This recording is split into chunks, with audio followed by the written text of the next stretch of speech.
My name is Rafal, and I would like to welcome everybody to my podcast. Today, I have very special guest, Michelle Valberg. I hope I pronounced that right. Yes, you Welcome did. to welcome to the podcast. Thank you so much for accepting my invitation. You are one of my biggest heroes because the stuff what you Mm. do is unbelievably amazing. I'm not a wildlife photographer. I'm scared of wildlife, and I'm gonna talk about it a little bit later. So everything what you do, you are the bravest woman I know. So, well, like we could go on and on about it, but I'm really inspired by your work, everything what you do. You know, I like you probably don't even need introduction because everyone who lives in Canada and I think all over the world knows somehow your work. But let me kind of Oh, bring some of these achievements you've done so far. So your work was exposed in Canadian Museum of Nature. Like I tried to do a little bit of research on you. Your work also is on the Royal Canadian Mint coins, Canada Post stamps, endless covers. You already publish 4 books, which I haven't seen all of them. I've seen some of them, which also are amazing. And you've done so many amazing projects, and I want to also dive deep in some of them, especially the Project North. And I'm not going to spoil some of the stuff what you already achieved with this, but it's pretty impressive. And when I read that, it's amazing. So welcome to my show, and again, thank you for accepting invitation for talking to me. oh, well, thank you, Rafael, for having me. I'm really pleased to be here, and I love that intro and seeing your amazing portraiture. You're just an inspiration as well for me to see your work and see how creative and amazing you are. So thank you. Thank you. I really appreciate it. And I'm going to share a little story before we jump into some questions and some discussions. We've met several years in Calgary, and I remember we've been speaking on that event. And I remember you were preparing for some book sale, and you were by yourself, and you were just kind of putting those book on the table. And I'm like, oh, I'm gonna just come up and introduce myself, and I'm gonna talk to you. And believe it or not, I got cold feet. I was just like, I don't know, this is the toughest lady on this planet, and I don't know if I even should, even if she wants to talk to me. So I remember I was like, okay, I got scared. I'm gonna push this to maybe another time. And I remember later that day we went to the pub. We had a little gathering over there, Yep. and then we had a chance to chat a little bit. And I was like, oh my god, she's like the most down to earth person. We had so much fun, some interesting discussions. But Yeah. my first attempt to talk to you ended up with a little bit failure. So I want to just share that with you because I Didn't think that know was what a little bit that. funny. I Well, I never never knew shared that. that with you, but that was kind of the first time I remember when we've met. And you had this amazing book putting on the table. I'm just like, oh my god. So Oh, that is so sweet. I wish he so came up that's to been, me though. But I'll well, just we say had a that though chance to I'm talk glad. afterwards, but Exactly. Way more fun in a pub situation anyway with beer. absolutely. Probably if we wouldn't talk in that pub, I would be probably scared till today. So I'm glad we had a chance to chat quickly. So tell me about your path into photography. Like how this whole thing started. This is the first thing I would like to know because I never had a chance. I know you've been photographing for decades and decades, but how this whole thing started. And also the second part of this question is what you love most about your work as a wildlife photographer.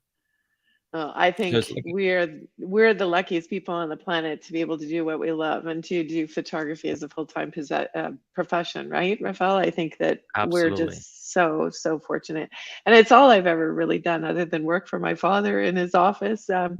a long time ago. And I was pursuing golf. I really wanted to be a golf pro, and it was at that time, that transition time. I was 17 years old. My dad gave me his camera. He was Mhm. an eye doctor, so he always had his Nikon on a copy machine because he was a professor as well. So he was always doing copy slides. And when I was Wow. going to when I was going to Lake Placid, so I always had, because it was in our where we hung out in the basement, Mhm. And I always saw the cameras there, but I had never picked one up. I had a Polaroid and, a couple of smaller Mhm. brownies if we're totally dating myself. But anyway, um, and then when I was going to Lake Placid for a weekend, he gave me his camera and he said, "Here you go, try it out." And I'll Mhm. never forget the first photo that I took, and it was of a stream, and I had no idea how I did it, but I made everything in the background go out of focus. Mhm. And I did a couple other shots, and I went, "You know what? I want to be a photographer." Mhm. I was 17 years old. And then I came home and I said, "Okay, I know I'm going to be a photographer." And my father asked me, my parents were always of, "You can do anything, there's not anything you can't do, there's not, Mhm. the world is your oyster." And I said, "I want to be a photographer." And then my father looked at me and went, "Yeah, great, and what else?" You're not going to make a living at photography, right? Yeah. And yeah, next thing he came back to me a couple of days later with, "You can go to Ottawa U, you can study fine art photography, you can go to Mhm. Algonquin, or Ryerson had a program, a 4-year program as well." And because I lived in Ottawa, it was just kind of Mhm. a no-brainer. I could get a university degree and study photography at the same time. Mhm. And I just knew that that was what I wanted to do. So during the summers, I started my own business, and that was also Mhm. with the recommendation and the encouragement of my father. Mhm. And then kind of made my way through university in the summers, and when I graduated, I went to Ottawa U, and then I went to Algonquin College to get Mhm. the technical training. So I had the business going throughout, and then when I graduated, I started doing video production actually, Oh wow. and yeah, only work for myself. And I knew at that point, and as it is more so now than ever, the market is saturated. Everybody's a Mhm. photographer. Everybody can be a photographer. Back then, it was much harder because you actually had to really know what you were doing. It was Mhm. mostly all manual. It was, especially with Hasselblad, you didn't Oh know what wow. you were getting. Yeah, the only Yeah. thing we knew what we were getting is when we put the Polaroid back on the back of Yeah. the Hasselblad, right? And then you had to wait. It was just so different back then, and it was also so Mhm. costly, right? When we had to go to the store and buy film, and then Yeah. we had to go and get it processed, like the investment that you had to make. So I actually started in the video side and went in the like kind of medium end of the video production spectrum. And back then it was transitioning into 8 millimeter and Mhm. VHS, and beta was still a popular mode. So I had to transition into different mediums, even in the video production, because at that time, of course, we were just the world of media was just going in leaps and Mhm. bounds and change. So yeah, so I started with video production, and then I did weddings, I did events, I did bar Mhm. mitzvahs, I did commercial work, I did everything that I could. And then as that started to get a little bit known, because I was so young, right? I was in my Mhm. early 20s. As I started to get known more in the Ottawa area doing video production, I started to introduce photography back. And then I started doing more primarily photography, and had a staff of 13, and most were doing the video side of the business. And then I got Mhm. more photographers, and there wasn't anything I said no to. So I Mhm. still do portraits. Yes. Um, yeah, and yeah, so it's been a whirlwind and a very difficult career. It's like the 30-year overnight success, I call it these days. Mhm. Yeah, so that's how it all started. So your primary right now, like, is wildlife photography. So that's your kind of main focus, right? So how It's that whole thing transition towards that field of photography? Because I think everybody who is in that industry has to go through that process. And also, what I want to mention, that 99% people I talk to, like, whenever how they start is some kind of family connection. The father has a camera. Even in my case, my dad was a yeah, little kind of, he was had this dark room and we were shooting film, and yeah, I remember how much money he had to pay, and every time you clicked, like, he fought million times that he wants to make sure it's done properly. Like, nowadays nobody thinks about it, right? You just shoot yeah. and it's at no cost Delete, shoot and delete. yes, Yeah. exactly.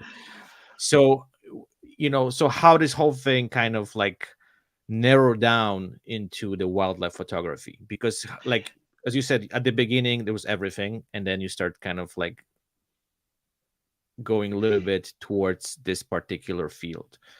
Yeah, and just like my parents gave, or my father gave me his camera, my parents were birders, they were nature lovers. We Hmm. traveled all across Canada. It was always get out into nature, enjoy nature, appreciate nature.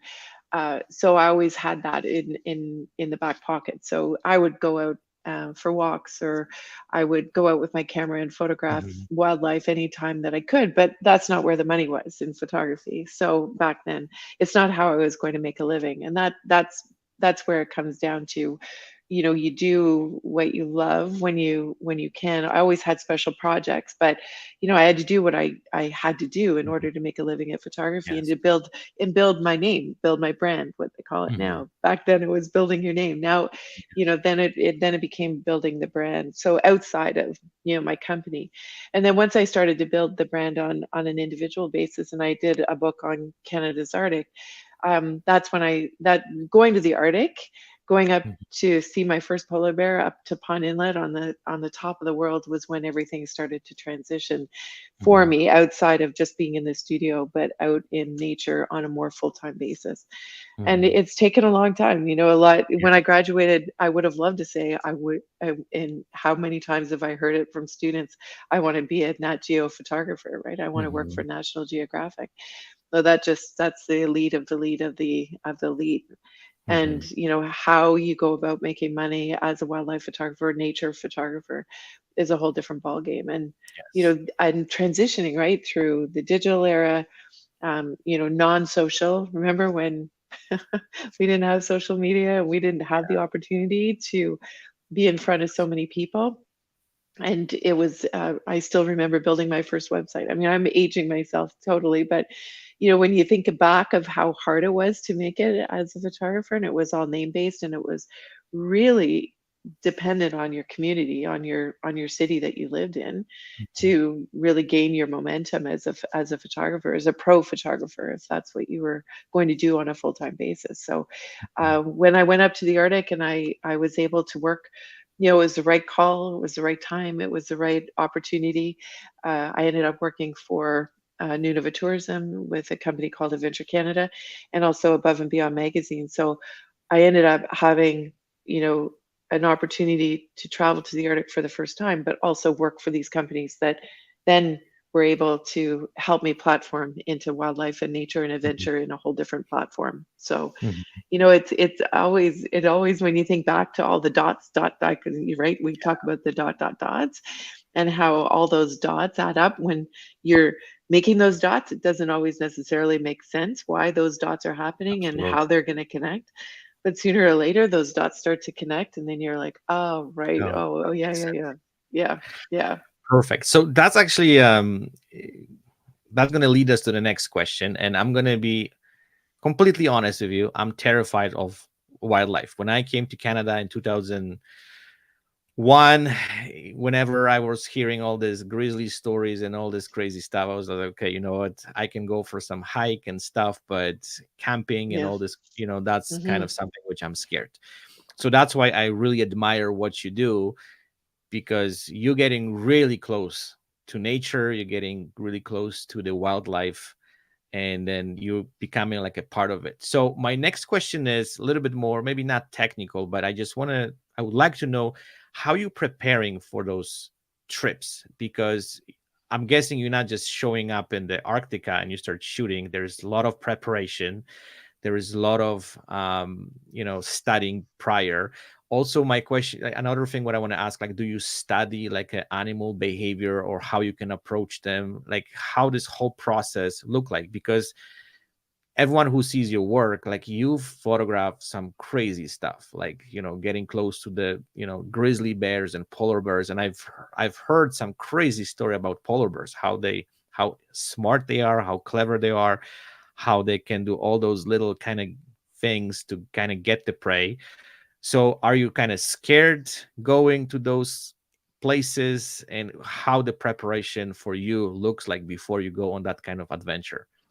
Yeah, that's a great question. And most important is that you're going with people, or you're Mhm. guided by people that know the land and know the animals and know the landscape of course. I mean, you're not going out into into polar bear country or out to the Mhm. flow edge where there's polar bears and other kind of creatures that are around, and not to mention the weather and the ice conditions. And Mhm. so when you're going into these extreme conditions, it's most important that you're going with a company and a guide, or if not guides, that know the land and the people, not the Mhm. people, but land and the landscape and the weather. So that's number one. You have to prepare yourself with the right people, and then it's you have to take care of yourself as well. And then you have the preparation for your clothing, for the proper way that you're going to either stay warm, stay dry, uh, not even thinking about your equipment, because if you're not if you're not prepared, Mhm. then your equipment's not going to matter. So making sure that you're well prepared physically Mhm. in clothing, and then understanding where you're going, what the threats are, what animal behavior. For sure, you can study animal behavior all you want, but until you're in front of it and Mhm. you're experiencing it, it could be completely different. But Mhm. really important to understand that as well. So educate yourself to where you're going, what the possibilities of risk are. My husband likes to drop me off at the airport and scream, "Do you have polar bear insurance?" Yeah. You know, you know, maybe a satellite phone, making sure that you're connected in some way, and being very, very careful and mindful and respectful to the environment that you're going into. Mhm. Most important, you don't want any harm to come to those animals nor yourself. So Mhm. we have to always remember that we're in their environment and that we're not causing any stress to them or ourselves. So that comes into fair play as well. So then it's protecting your equipment. If you're going to manage Mhm. to try to take these photos, then you have to be prepared physically, and then making sure that your equipment is prepared as well. And then Mhm. when you're in deep cold, I mean, there's so many levels and layers to it, but if you're out in the cold, then you have to make sure you're transitioning your equipment properly. Nikon has never failed me in the Oh, deep cold. knock on the wood. But yeah, yeah, but you have to always be prepared for serious weather conditions. And whether it's snowing and it's minus 25, and you're working a zoom lens, say, and then Mhm. you're extended, and then you're getting condensation within that lens. So when it's extended, and then how do you transition back? So that's a Mhm. big question. And there's, I think, most So important many. though, yeah, the most important thing is that you know who you're going with, and that you have a proper guide to take you in these places. Mhm. I'm always next to my guide, and I always am Okay. very trustworthy of my guide. I can tell you that. So, So what and would you and say? Sorry, go ahead. it's okay. I was just going to end again and reiterate, making sure that you're Mhm. respectful to the animals that you're in their environment with. So with your so many years of experience and going to like different parts of the world, so what would you say is the most remarkable wildlife encounter you had with animals? I'm sure there's tons of stories, but if there's Yeah. something special which is kind of close to your heart, and you remember this really Yeah, precisely. there's a lot that are close to my heart. I have to say, there's a lot of moments with animal behavior that I've seen that take my breath away and Mhm. make me my heart full and sing. And just there's from small animals to Mhm. big animals. But probably one of the scariest moments I had was when we were on the tundra, and we had just landed with a beaver on the tundra, and were taking all of our equipment off, and a bear approached, and he kept approaching. So it was fall. They Mhm. haven't eaten in 4 months or so. They're hungry, they're inquisitive. We're their source of, we're blood. We have blood. Mhm. They're carnivores. They're hungry, they're inquisitive. And it approached, and at that point there was nothing that we could do.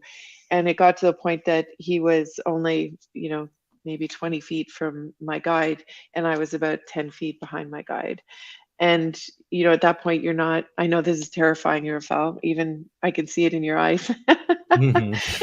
But it was trusting my guide, who has lived on the land his entire life and knows these animals, and stood in front of me and held his gun, and talked to Nuktitut, to the bear, and said, "Big bear, we don't want to harm, we don't want you to Mhm. harm us. Please, keep your distance." And he was talking Nuktitut to him, and I was standing behind him. And at that point, I couldn't run, I couldn't do anything. And then the bear sat down, and he put one foot forward than the other, and he started looking out, each side of his head when he turned it. And then the guide said, "He's going to charge, so I need to fire a ground shot." And he did. He had to fire a ground shot, which was terrifying in itself, because of Mhm. course you don't want to have that confrontation with a wild animal. and Mhm. um and it was able to at least get the bear out of that fixation of, we were in front of him and he wanted to be a part of us. Mhm. He wanted closer. So but it outside of the absolutely terrifying moment of looking so close at a polar bear that wanted to charge us, it was also the realization of how insignificant we are, and how Mhm. we're just it was a realization of how we are in their environment. We are the Mhm. visitors, and how important it is to remain respectful of that, and be very careful and safe all the time. I don't Mhm. yeah, I think that's where it was, when you asked me what kind of impactful moment I've had, it was not only scary, but it was also, I was thankful that the bear did not come harm to us, and nor Mhm. did we harm the bear. But how incredibly thankful I am that I had somebody in front of me that was so brave. Yeah. Perfect. So, what animal would you most like to capture that you haven't already? Because I've noticed you've Mm. captured so many amazing creatures and species. So maybe let's start. What is your favorite animal to capture? And then, is there any which you didn't capture yet, which you would like to get? Hmm. If you look at my Instagram, you'd probably see a lot of bears. So I think Hmm. bears of all kinds are one of my favorites. I never really have one favorite. I'm absolutely fascinated with wolves as well. But Hmm. outside of Canada, and in a place that I haven't been to yet, it's probably the tigers in India, Hmm. or the pumas, large cats. And yeah, those are probably at the top of my list right now of animals that I haven't photographed yet. So you're going after the very scary ones. I can- You I know, think when you you should said about I no, think no, you go should ahead. face your fear. I think you should face your I fear, know. Ravel, and come with me one day, and we'll Yes, go out there. but I would be like behind you, like That's probably a couple okay. feet. I had a client come to the Great Bear Rainforest with me, and we were on land, and she had bears right in front of her. And you know what, Mhm. Jill, if you ever listen, she's from Alberta too. She did it, and she faced it, and she's much better now. No better. I actually encounter a few bears, but I was in the car. So usually when we go to Banff from Yes. Canmore, so it's kind of on the side of the road, right? But I can Right. also say that people are just idiots, because I've noticed that Oh, they I have know. cubs and they try to pet them, and just like, you guys, people lost your mind. Yeah. But you know, usually those stories don't end up well. But No, they you got to don't. And learn your yeah, lesson, right? the bison in Yellowstone with that woman recently, it Yes. didn't end well. And it's a matter of education and not really knowing. And I've seen it as well. And when people are approaching with little ones, with their little kids. Yeah.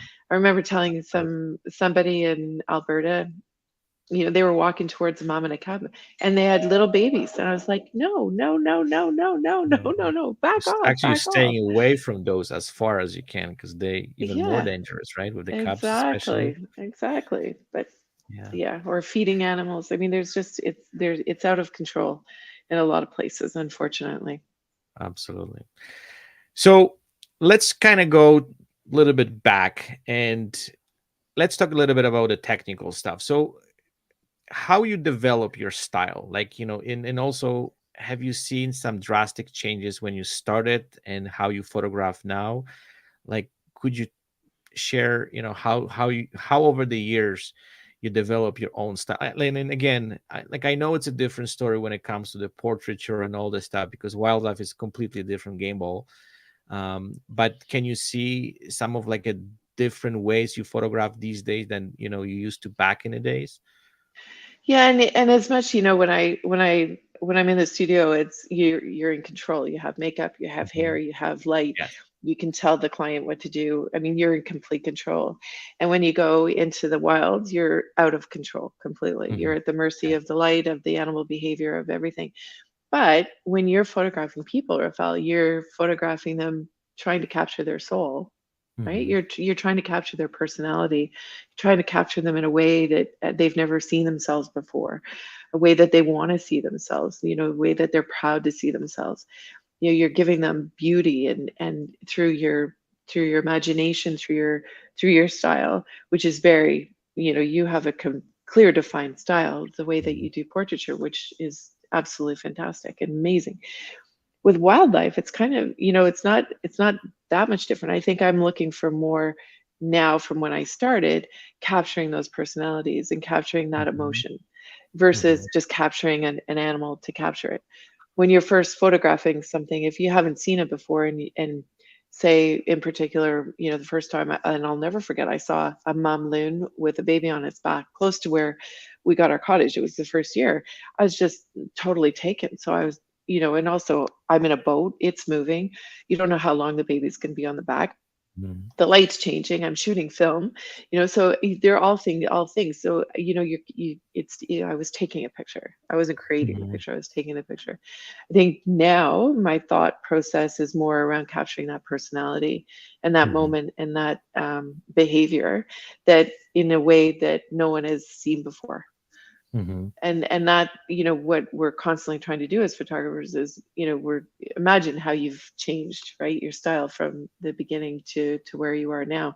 It's much the same. So I think it's more, not technically how I've changed, even though, we can talk about Mhm. mirrorless and, the long lens capabilities now that we have. The technical side, it's more of the creative side of how I want to showcase the animals in their environment to create emotional connection, in hopes that that creates compassion and Mhm. need for change. Maybe, create that interest, for people to want to know more about these animals, and, the soft conservation theme, I guess, that, Mhm. if we don't take better care of this planet, then, we have a lot to lose. And how do we do that? And it's inspiring people to learn more about nature and about the natural world that we have. There's a lot of people spend their days in concrete, or in a car, or on pavement, not necessarily going into the natural world. So Mhm. how do you bring them in closer? Much like when you create a portrait, you want people to spend time with that image, and to create their own story about that person, or, you know, yeah, it's much the same in with Mhm. wildlife, or that's So my you approach. partially answer my next question, but I want to dive a little bit deeper into this. So according to Michelle, what is fantastic picture? Something that stirs emotion. I think Mhm. I'm an emotional being, right? I think as Mhm. photographers we have to be. So I'm highly emotional. So what makes a great photo is seeing something I've never seen before. Mhm. Technically, of course, good, but the most important and compelling component is when I am touched to my soul, to my heart, Mhm. and it makes me stop. It makes me stop and think, and it inspires me. Mhm. Perfect. So now let's kind of dive into your work. And I know you've shot probably hundreds of thousands of images, probably even more. But do you have any like a image which you're really proud of and is very special for you? And if you could tell me why. Okay, well, most recently, I won the gold medal at the World Photographic Cup in Italy in May with Mhm. Boss, and he's a spirit bear. And one of the moments that happened with it was, again, it was an approach. I had an 800 millimeter. I was my knees in the water. I was looking down the river at a spirit bear, which is also known as a Kermode bear, and it's the only place in the world that you can see them. And as it was approaching, I was realizing that my 800 millimeter was a little too long. Mhm. And I always have a complement, if not two, maybe a 500 millimeter, a 70 to 200. And I was with my guide and I was with my group of people as well. And the guide just talked us through it. He just said, stay very still. And if you didn't have your camera up by your eye, you're not lifting your camera up. You have to stay absolutely Mhm. still. And as the Wow. bear approached, he stood right in front of me and literally probably 10 feet, but he stood directly facing me and he put his head under the water. So they're eating salmon. The scenario is, they're habituated. They're used to seeing people on the river, maybe not 10 feet from you, but they're used to seeing people. It was very calm. There was nothing, to harm or, cause concern for the bear. And he would put his head under the water and he would fish for salmon roe on the river's bottom. But it wasn't until I was kind of taken with the whole scene that here I am Mhm. looking at a spirit bear feet away from me, and he's got his head under the water, and he lifted his head and he shook, and I was so taken with all of this happening that it wasn't about the photography, but it was about the experience, and Mhm. I was so in awe of what was happening. I didn't have the right lens on. I didn't have the right settings. I didn't realize, even though I have a dog that goes into the water and swims and comes out and shakes. I mean, that's the first thing they do, right? So the light was low. It, you know, the it was raining or it had been raining. So the back forest behind him, like, as his background was dark. He was almost illuminated. And then when he did it again, fortunately he put his head under the water again. I was able to change my camera out and I got the 70 to 200 on. That's how close. And he would lift his head and he would shake. But the Mhm. drops were illuminated by the dark Wow. background. And it became a bit positioning, right? Because I was low to the Mhm. ground, always important for me as a wildlife photographer to be eye level if possible. I was low to the ground, I was eye level. He shook, but it was one of those moments that everything had to be in the right place at the right time when he shook his Mhm. head. And with the illumination of the raindrops or the water, not the raindrops but the water flying off of them, it was those perfect elements that all came together. And I think there's probably five in my whole career that I can talk about that it was the unexpected that happened and everything came together at once. And that, to me, because I just won the gold medal, I'm super super Mhm. proud of. And yeah, so I think as photographers, right, we're always searching for that or Mhm. waiting for that moment that everything, absolutely everything comes together perfectly. Yeah. Yeah. So don't you think this is like a little bit of addiction sometimes? And what I mean by Oh, that, totally. like whenever we see those kind of Totally. moments and we capture this and we look at those images and just brings everything back and your adrenaline rank like running high. Even with my work, sometimes, like you shoot something new or and then Yeah. later on you look at those images and you get this like Yeah. excitement about the image itself, and it's just so addictive, like you want more, so you want to create more, you want to do more Yeah. stuff and just get this emotional state again. It's kind of fascinating. I think people who don't do photography, they don't really understand that, but it's like a drug sometimes for I think a lot of us. Yeah, absolutely. And that's what I relate to golf a lot, to photography, because it's getting that perfect shot and getting, everything comes together and you make that perfect shot and you can Mhm. do it again, but it takes some time to get there again. Or, Yeah. you have the perfect game where your short game was good and your long game was good, everything was good. Mhm. So you're always in search. So yeah, it's a total addiction. Absolutely. Yeah, absolutely. So you've traveled the world. You've been to endless amount of different places, countries. And so which part of the world have you found most exciting as a wildlife photographer? Like what is your favorite place to be in and photograph wildlife? Canada. Canada. Simple Canada. answer. Canada. Canada, absolutely. We have so much diversity. We have Mhm. amazing places to visit and explore. And, I love to travel the world. Just back from Svalbard, Greenland, Iceland. I'm going back to Canada's Arctic in a few weeks. Uh, Mhm. I spend the next couple of months in Canada. I go to Antarctica. I've been, like you said, places, but I think there's so many places that are unexplored and that people don't even realize that we have, because we're so busy going to other parts of the world when we have so much here, from the Mhm. grasslands to the rainforest to the Arctic. We have coast to coast to coast. We have the East Coast. We have animals. diversity in every province. I think it's the Mhm. most beautiful place in the world, and I'm so happy to be Canadian. Absolutely. Perfect. So now let's switch the gears and I'm going to just dive into some bad stuff. So, what were the biggest mistakes you made when you first started out as a wildlife photographer? Can you recall anything? Oh yeah, I can recall a lot of things, and something that just happened in Greenland. Um, Hmm. it doesn't make. I still make mistakes. I think we all do. Um, and it's especially when you're not in a controlled situation. But Hmm. I had three cameras going. We had a bear up against the ship, and I picked up my second camera and I went to high speed on my dial. To I was on single shot, and then I went high low, Hmm. and then I went high rapid speed, which is 20 frames a second. Anyway, I was shooting a bear right up against the ship, and I accidentally turned it to timer instead of. I Hmm. went one too far. So I was thinking, and with mirrorless, and everything was happening so quick, and I had to run from the front of the ship to my room, and I'm shooting from the balcony, and I had two other cameras going. I picked it up, and I thought I was shooting, but it was on timer. So it Oh, happens, right? I mean that, right? It happens.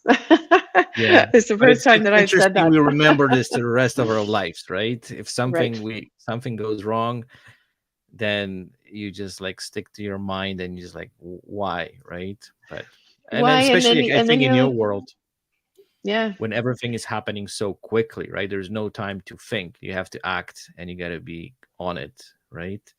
Yeah, and exactly, you're on it, and there, as much as I love mirrorless, I shoot silent, and it just kind of gets away with you because you're thinking you're shooting, and I'm transitioning between different cameras, so it's Hmm. just making sure that you're fully aware of all your settings, but you don't necessarily expect that a polar bear is going to come right up against the ship, and then you Hmm. have to change position. So you can make excuses. I know why it happened, but then I go, well, I wasn't meant that those images weren't meant for me. There's Hmm. nothing that you could do about it except move forward and learn, because I'll never make Yes. that mistake again.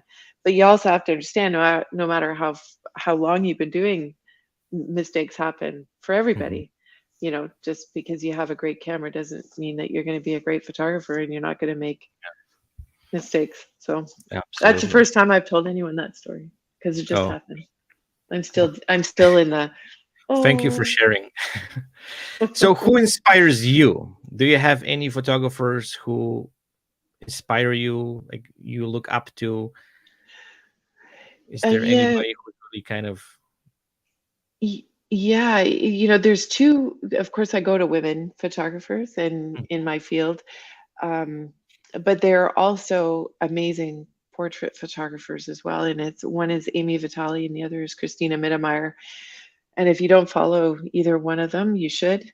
I would Mhm. highly recommend their storytelling, their conservation efforts, and the way that they connect the people to the animals and the stories. Mhm. It's not just about the elephant sanctuary per se. It's about the people that work in the elephant sanctuary. So, they pick that because we're visual storytellers, and how are Mhm. we going to inspire people? And the way that they not talk about just the wildlife, but it's the people behind the wildlife. And Mhm. it's about not just the people, but the women. And then, the women breaking barriers. And Mhm. then it ties back to the animals, or the environment, or the natural world.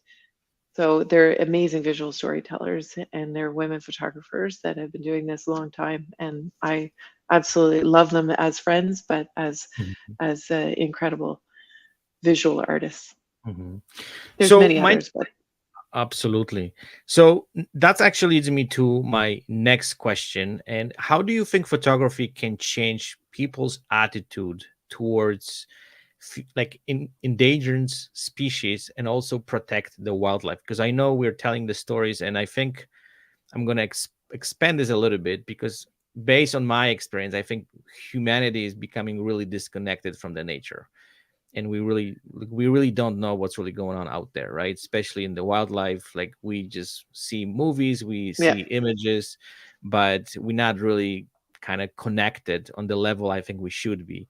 So how the photography can change that, because your work really is showing the world which we can't see every single day, right? And you are the kind of bridge between the disconnected world and the wildlife and the nature. So how do you think photography can change people's attitude towards some of those things? Uh, it- can you hear me okay? You were glitching out a little Yes. bit. Yeah, okay. Yeah, I can hear you really well. Um, Yeah. okay, so I think it goes back to what we were talking about in creating emotion, empathy, interest. So not only visual storytelling, but the stories that accompany your images as well. So Mm-hmm. it just digs deeper. But when people are thumbing through their Instagram feed, you want them to stop that thumb. You want them Mm-hmm. to spend time with your image. So it has to be, technically beautiful. It has Mm-hmm. to be emotionally charged. And then I think it's important that you share some of maybe your personal account. It's not necessarily talking to people about, it's important that they have information, but I think when you're emotionally connected to those animals, Mm-hmm. then your audience, if they're following you and they're looking, they'll want to know more too. So if you can come at it when you're doing your visual storytelling, not just with a great image, but with the story behind it and a personal connection, I think that Mm-hmm. is what makes that image that can really have an impact. Much Mm-hmm. like with video as well, like shooting more video, more of the personality, more of the sound of nature. We are nature illiterate for the most part, for sure. And I think COVID inspired people to get out more because that was really the last thing that they were able, or the only thing they were able to do for sanity outside of their four walls. They were able to go for a walk. So I Mm-hmm. think people were spending more time, even listening and hearing, those sounds, encouraging people to hear more, listen more, smell more, Mm-hmm. use your senses. Mm-hmm. I'm not sure I'm really answering your question, but I think, Yeah. overall as a visual storyteller, I think if you can pull people in through your personal recount, give them a little bit of information and a really impactful image, then you're a long ways into making a difference, I think. Mm-hmm. Absolutely. So my next question is technical, and I know I don't really like asking those questions, but I know if I wouldn't, people would be upset.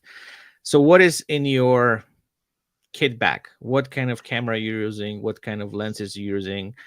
Like on some of those images you're sharing, like you shooting with some crazy stuff. So can you share some of the stuff you're Yeah. using for capturing your beautiful images?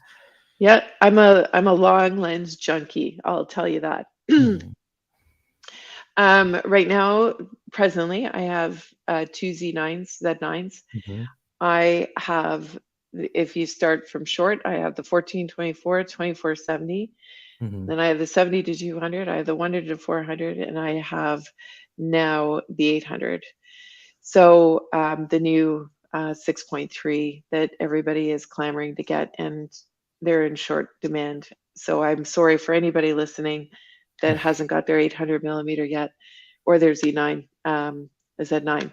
I also just for Nikon Japan, I helped launch the 400 millimeter PF, Mm-hmm. which is a 4.5, and it's absolutely extraordinary. And I used it with the 2x extender as well, and it's absolutely fantastic. So I just haven't had that in my pocket because my prime right now and my go-to is the 800.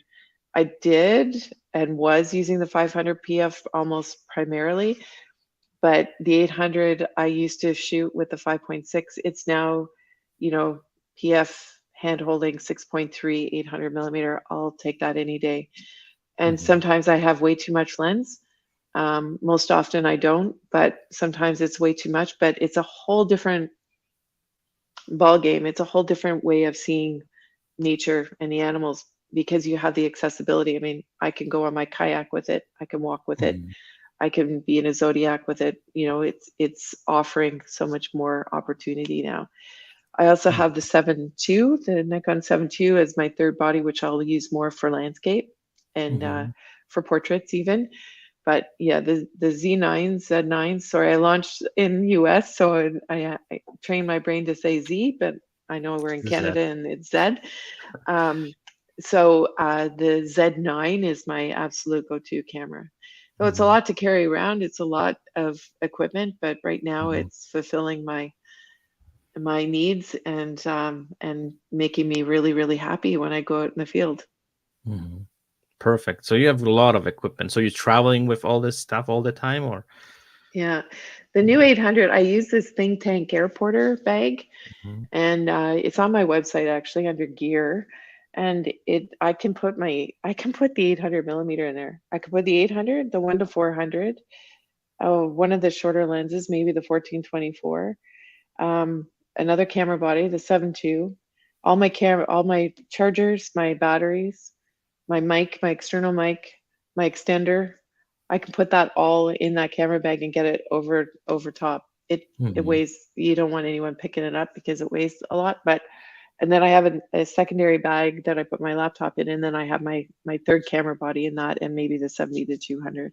mhm. So I actually care. I'm able to transport it all with me, which is pretty remarkable.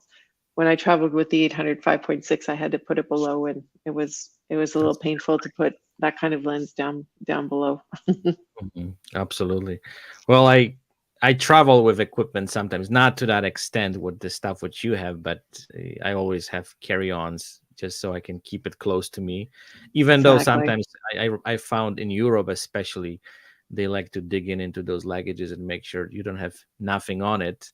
Yeah. But it's kind of is what it is. Yeah. Exactly.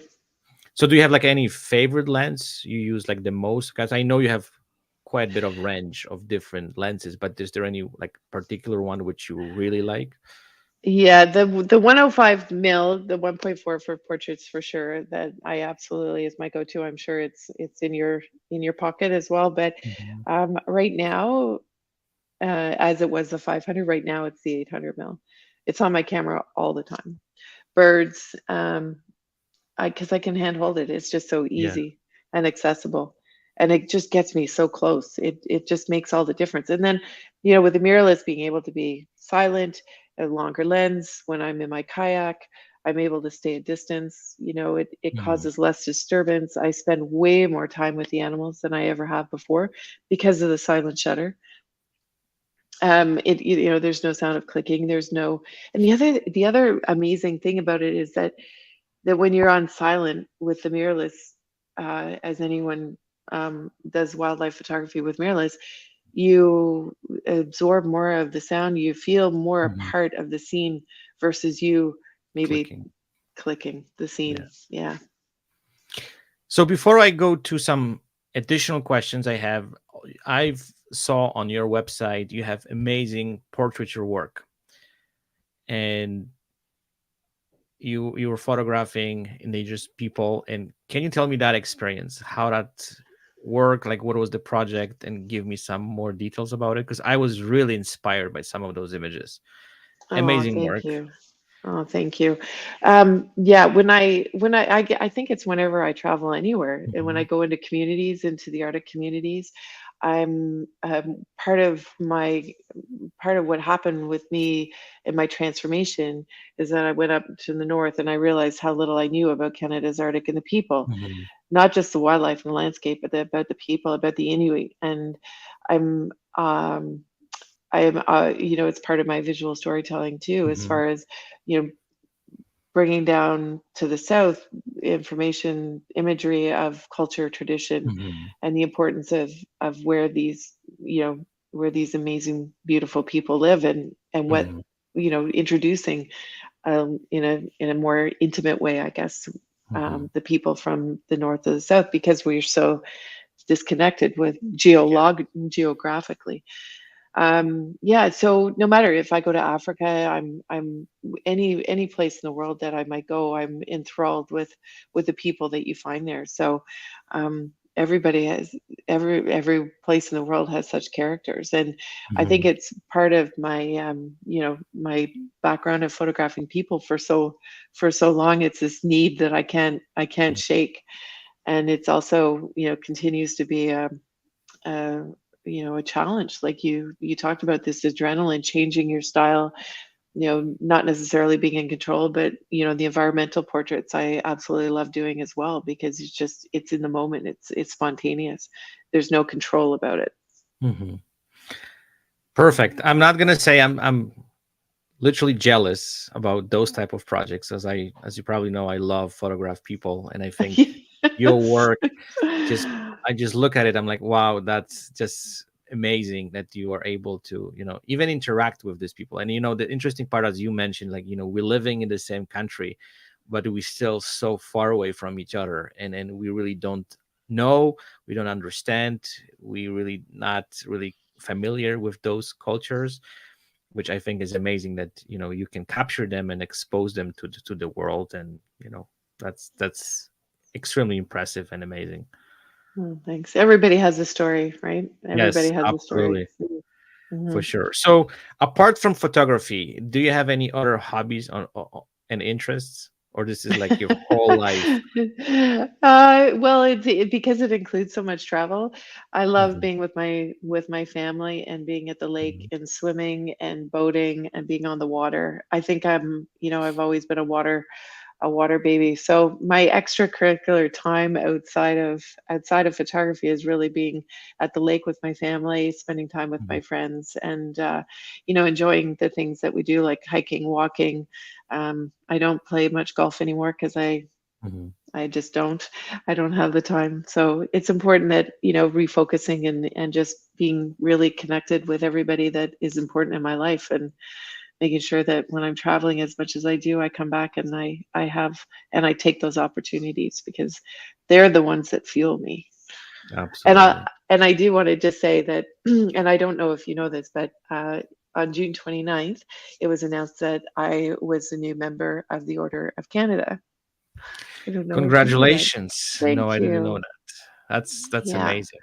Yeah, and who nominated me but my dear, wonderful, amazing friends that have watched me throughout my career for many, many, many years. And it's with thanks to them that I have this incredible honor. And yeah, yeah, they're incredibly special people in my life. So, That's amazing. Well, and yeah, you, not thanks. to mention, you deserve that. That's another Mm, important fact that thanks. you work so hard for this honor. So, do you Thanks. have any upcoming travel plans, like any big Hmm. projects? Can you share some of Hmm. those? Yeah, I'm going back to Canada's Arctic. So I work for Hmm. Abercrombie and Kent. I'm a photo coach on their ship. So we Hmm. go from Greenland, Nunavut, Northwest Territories, Yukon, and in Alaska, Hmm. just 3.5 weeks. And then I come home and then I do Great Bear Rainforest, and then Chilco, which is another amazing place in BC with grizzly bears. You should come on that. And Hmm. then, yeah, and then I do polar bears, and then I go to Bali and Cairns, and then I do Antarctica for a month, and then I do Galapagos, and then Africa. And that's Holy all moly! before, yeah, that's all before March. Not So, before September, right? yeah, yeah. And then I'm also working on, you brought up Project North. I'm working on a special, hopefully a special project that's going to take us up to the Arctic in the spring. So hopefully we'll continue our work in spreading Yes. the power of play through the Arctic communities. Yes, I want to share some details on this because you really humble, but let's talk a little bit because your organization pretty much spent over $1 million worth of equipment for, countless communities and young kids. Can you tell me a little bit more about your organization? How does it even started? And like if you could just give me some details on it. I read a little bit and Hmm. it's quite impressive. But if you could share some of the I'd informations love about it. to. I'd love to. I'm very, very proud of Project North. It's a not-for-profit. I started it about 13 years ago, and I went, and it was from my first trip to the Arctic. I saw the love of Mhm. hockey. I saw the cost of things when I went into the store and saw a 2-liter carton of milk sell for $18. However, today that's probably cheap. Back then it Mhm. was a realization that how costly things are, how much they love sport, and how many of them couldn't play. And when I went back up north with Adventure Canada, I asked if I could bring hockey equipment. They said yes. And then, it was one of those things that an idea that people Hmm. wanted to support, and it became easy, or it was easy. I didn't Hmm. become easy. It was easy because I had so much support from so many different people. Canadian North came involved, Scotiabank. I had a wonderful group of volunteers. It's all volunteer based. We've raised money. We've accepted new donations of hockey equipment, and we've distributed well over probably $1.5 million now. Hmm. I think that is just growing. We've come a little bit south as well. We've done soccer equipment. We brought up the Stanley Cup. We've brought up Wow. alumni to many different communities, and it's all with and because of the support of so many amazing companies like Scotiabank and Canadian North Hmm. and all the amazing volunteers. So it was I had an idea, and it has nothing to do with photography. Hmm. It ran parallel with my photography, and it's something I'm incredibly proud of. And it I think it also demonstrates that the power of small. It doesn't have to be Hmm. anything large. You can do a lot of things if you have an idea and the right people behind you. And I think that came from just believing in what I wanted to do, and it became a passion of mine. Wow. And yeah, and fortunately, people were inspired to help. So Hmm. um, we're continuing our work. We were just in Kamloops, and we were in Barrier Lake in Quebec, and then Lennox Island in PEI. So a little 3 communities south of 60, and Hmm. spread a little love down here. But the majority of our work is in Nunavut and Nunavik, which is northern Quebec, Nunatsiavut, which is Labrador, and Inuvialuit, which is Northwest Hmm. Territories. That's amazing. And it's Thanks. extremely impressive too. Like when I read some information, I was just like really blown away how much amazing work you've done for some of those communities. No, well, thanks. Well, like I said, it's not just me. It's a Yes, group so of people that have come well, but together someone to has to start it, help. right? And I think if you have a good Yeah. leader on something like this, then you can get some success. But if there is nobody at front line, then I think it's much harder, right? So you Yeah. took the And lead it on this. Well, and I think a lot of people have really great ideas. They just don't know where to Mhm. start. And it starts with your passion and your commitment, right? And not Absolutely. taking no, not necessarily taking no for an answer. Yes.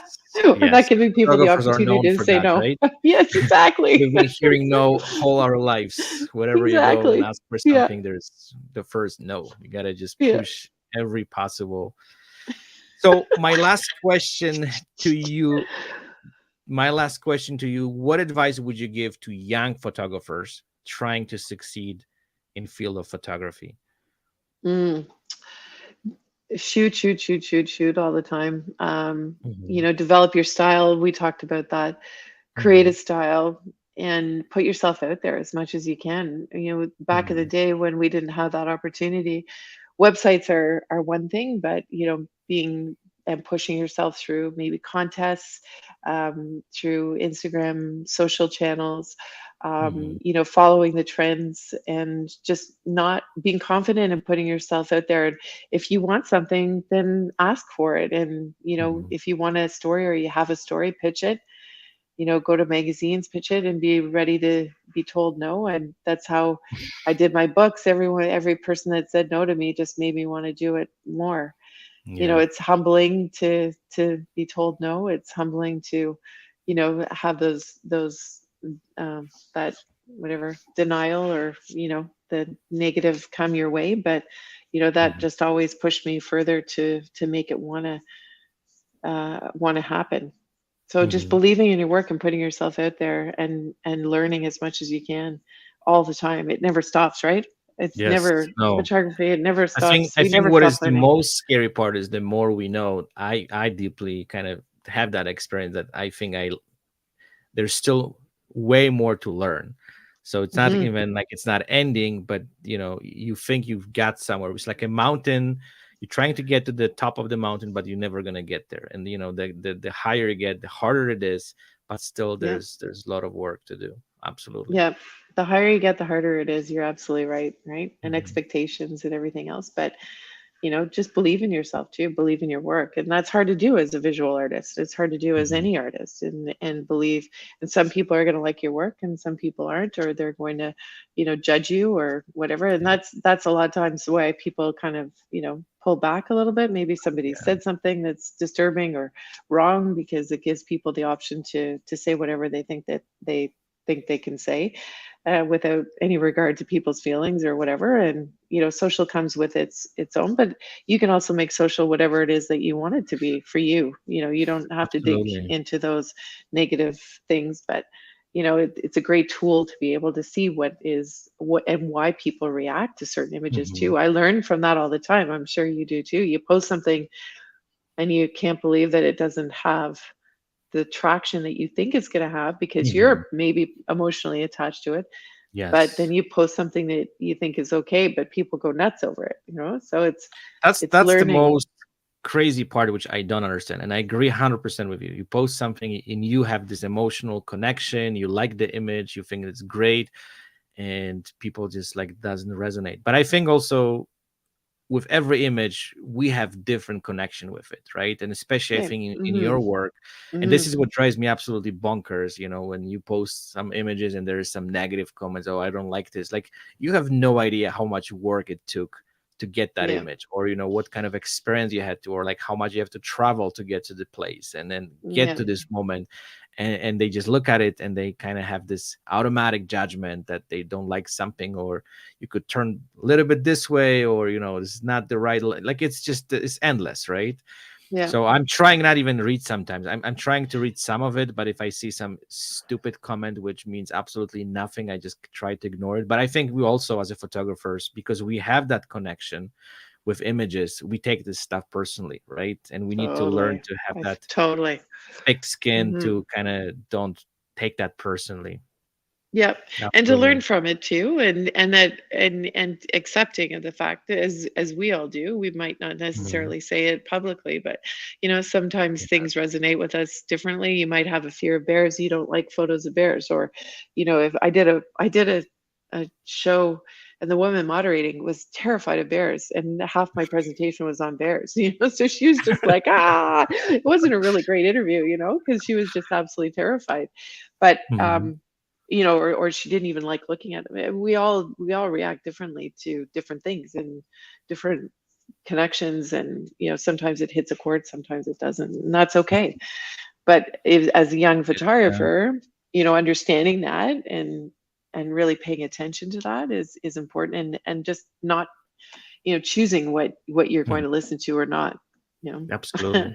But also, what inspires me in your work, and this is something, like, I'm getting emotional by looking at those images, but I can't even imagine what you feel when you're taking those photographs, because you are Mhm. right there, right in that moment. And you just like engage with, this animal, or like their surroundings, there's all additional elements which put this Yeah. experience on a completely different level. and Yeah. and me, or like, Yeah. average person looking at them, getting this emotional feel, but for you must be another drug, right? How we discussed this Yeah. before. Yeah, and the eye to eye, like when you're Yeah. looking at an animal through the eyes, and you feel like you're connected in a Hmm. much bigger way than you can explain. And it's for you, it's that connection that was delivered for you, or you created that, and it's something incredibly special. And I never Absolutely. ever ever take for granted, yeah, being able Mhm. to have that opportunity. So whenever you photograph, especially I'm asking about those like big predators like bears or tigers and all this stuff. So do you feel that there is some kind of connection when they look at you? Because I'm sure there Hmm. there must be some connection, right? So Hmm. how that, like, I know it probably is hard to explain, but like how you feel about it, like what's your emotions are probably running high. Oh yeah, and try not to cry or hyperventilate, or it was like when Boss shook, or he was standing right in front of me, and I was so low to the ground. It became about the experience, not necessarily about the photography, even though I ended up with one of my best all-time images out of the scene. But it was maybe taking that time to work my way through it, and know that that I didn't necessarily have it the first time, but I was lucky enough to have it a second or a third time to try. And Mhm. but it regardless of that, that connection that I had with that animal at that moment, even though there were other people around, I was the one, on the ground looking straight at him. For me, everybody else had a connection to him as well, but I had my own personal connection. And it takes some time to absorb and to, you know yeah, it stays with you for forever. Life, yeah. And when I'm busy, or I'm out for a walk, or I'm in my kayak, or I'm just thinking, I go back to those moments, and they just fuel me for wanting more and to do more and to spread the word. Yes, Hmm. absolutely. Thank you, Michelle, so much for your time. I will Thank be you. keep looking at your fantastic images. I'm also looking forward to all your upcoming projects. All the best and good luck with your project North, which is already successful, but I'm hoping it's gonna go to another level and you're gonna help more people because it's fantastic concept and I think this is amazing work. Thank And you. and again, thank you for finding the time to talk to me because I know, and based on what you said, you're so busy that every probably minute counts. So taking that time and spending with me, I really truly appreciate it. Oh, I'm pleased, and thank you for asking, and thank you everyone for tuning in, if you're still here, because this is a long one, I think. But anyway, we That's could okay. talk for we could talk for a very long time, couldn't Long we? time. And I hope we at some point Yeah. we can do it again. Hmm. I would love to have Yeah. you again and then we can talk more. It seems like we just touched some of those topics, but I think there's way more into it. I Yeah, So I'd love that. I'd love that. And thank you for all your inspiring, beautiful portrait work. It just blows my mind. They're so vibrant and powerful. So thank you thank you. for your I incredible work truly too. appreciate it. Uh, Thank you. Okay, thank you so all right. much. And I will link all this stuff to this podcast so whoever haven't chance to see your work, we will tag all those interesting places where they can take a look at your amazing work. Great. And let's keep in touch. And yeah, Hmm. all the best. All right. Thank you. Thanks, everyone.